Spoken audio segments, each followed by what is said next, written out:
Hello viewers, welcome back to my YouTube channel the apex academy. हमारे body में बहुत सारे सेवरल ऑर्गन सिस्टम्स होते हैं जो कि एक साथ वर्क करते हैं, टुगेदर वर्क करते हैं to make sure the body keep functioning. आज के इस वीडियो में उन्हीं सिस्टम्स के बारे में हमें डिस्कस करना है।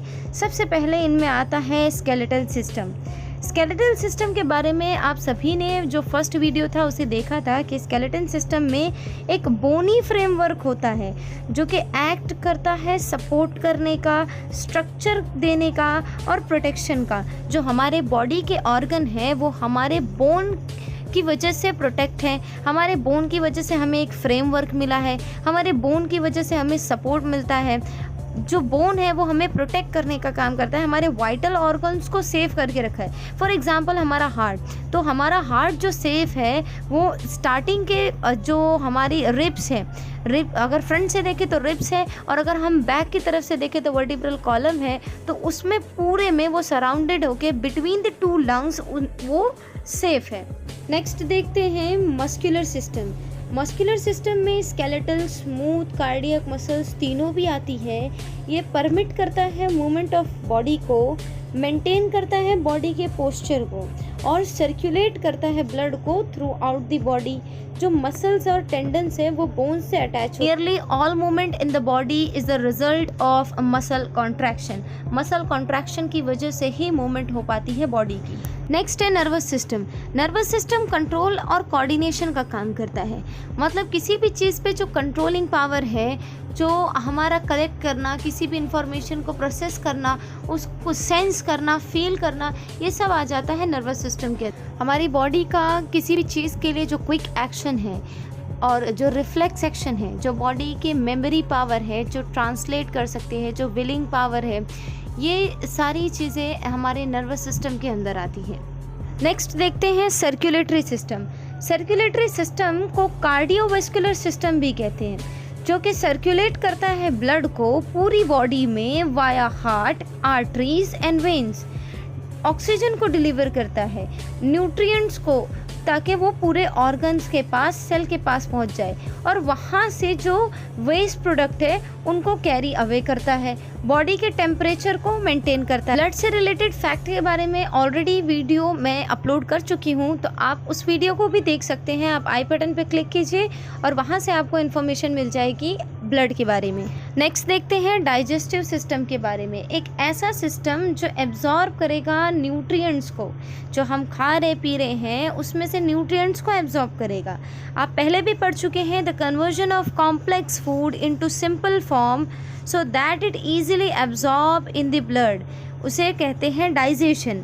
और इस सिस्टम के लिए एलिमेंट्री कैनाल की और सम एसेसरी ऑर्गन्स की ज़रूरत होती है। इनके साथ साथ कुछ एसेसरी ग्लैंड्स जैसे कि salivary gland, liver, gall bladder और पेनक्रियास, ये जो प्रोसेस ऑफ डाइजेशन है या डाइजेस्टिव प्रोसेस है उसमें की रोल प्ले करते हैं। जो कुछ भी हमने खाए, जो फूड को हमने डाइजेस्ट किए, वो स्मॉल इंटेस्टाइन में जाके एब्जॉर्ब होने लगता है।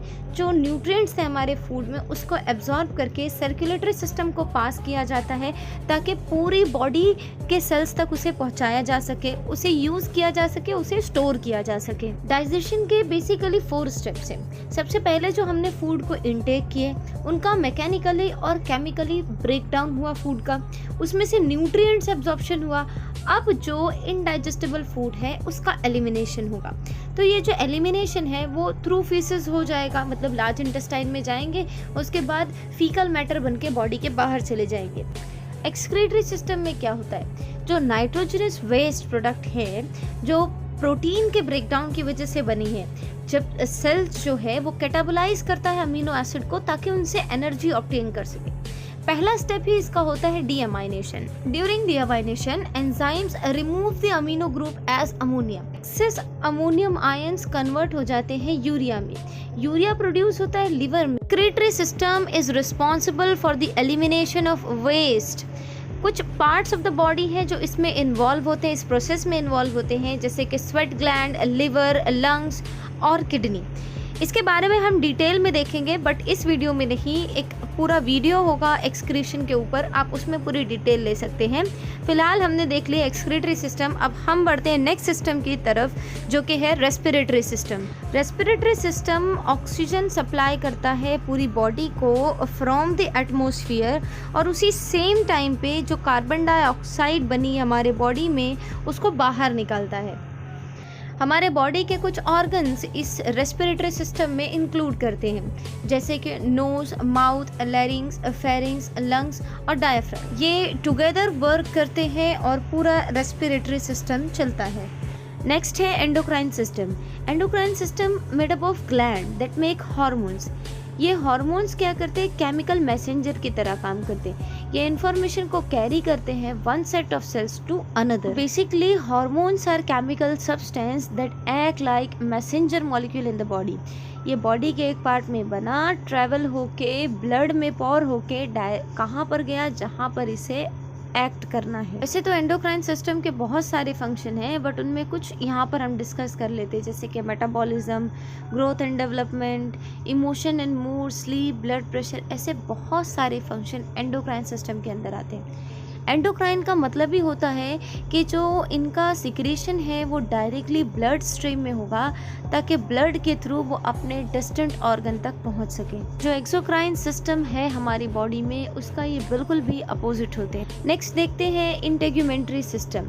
ये एक ऑर्गन सिस्टम है जो कंसिस्ट करता है स्किन को, हेयर को, नेल्स को और एक्सोक्राइन ग्लैंड को। ये सिस्टम प्रोटेक्ट करता है बॉडी के इंटरनल लिविंग टिश्यूज़ को, बॉडी के ऑर्गन को, और प्रोटेक्ट करता है इन्वेजन बाय इन्फेक्शियस ऑर्गेनिज्म। मतलब हमारी बॉडी के प्रोटेक्शन का काम करता है। जो माइक्रो ऑर्गेनिज्म हमारी बॉडी को नुकसान कर सकते हैं, उनमें डिसीज़ कॉज कर सकते हैं, उनसे बचाता है।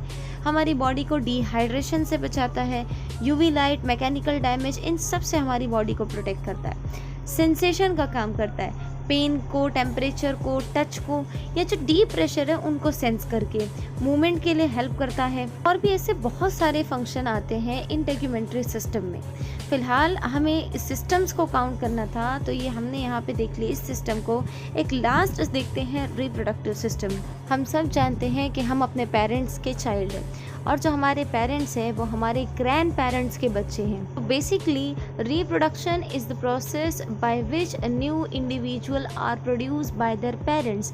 एक पेरेंट के थ्रू कोई एक नया इंडिविजुअल प्रोड्यूस हो रहा है तो उसी को रिप्रोडक्शन कहते हैं। अब वो प्लांट में हो, एनिमल में हो, सेक्सुअल हो, एसेक्सुअल हो, ये जो प्रोसेस है वो बहुत इम्पॉर्टेंट है ताकि स्टेबिलिटी को मेंटेन किया जा सके, इकोसिस्टम को बैलेंस किया जा सके, और continuation of life cycle on earth को कंटिन्यू रखा जा सके। हेल्दी बॉडी के लिए ये ज़रूरी है कि ये जितने भी सिस्टम हैं स्टिल स्टार्टिंग से लेके अब तक हमने जितने देखे वो कोऑर्डिनेटली वर्क कर सके। सो ये थे कुछ various system in human body. आज के टॉपिक में बस इतना ही। वीडियो से रिलेटेड अगर आपको कोई डाउट है तो कमेंट कीजिए।